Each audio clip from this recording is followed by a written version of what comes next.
buncha hayallading. Ayt ey bolajon, menga ham kela qol, bag'rim to'ldirib. Kulibla so'zlagin degan onajon, bolasiz deganlar qolsin uyalib.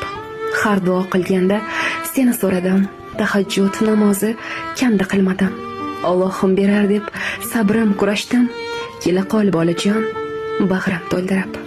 Erkalay mengina bolam deb suyib, qimtinib yurmayin bolasiz desa, dardlarim arisin, yurmayin kuyib.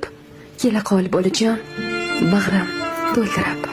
Aynan hozir sizning hayotingizda nima sodir bo'layotgan bo'lsa, bilingki, demak xayrlisi shu ekan.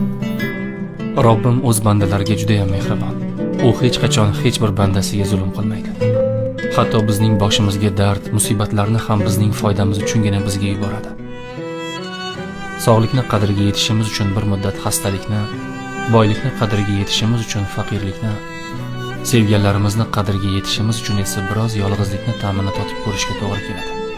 Ba'zan biz o'zimiz bo'lishga loyiq bo'lmagan joylarda bo'lamiz. Loyiq bo'lgan joyimizning qadriga yetishimiz uchun. Gohida bizni qadrlamaydigan insonlar bilan sinalamiz. Toyinki bizni qadrlaydiganlarni ajratib olib, ularni qadriga yetishimiz uchun. Bizning boshimizga kelgan har neda Allohning bir hikmati bordir. Xotirjam bo'ling.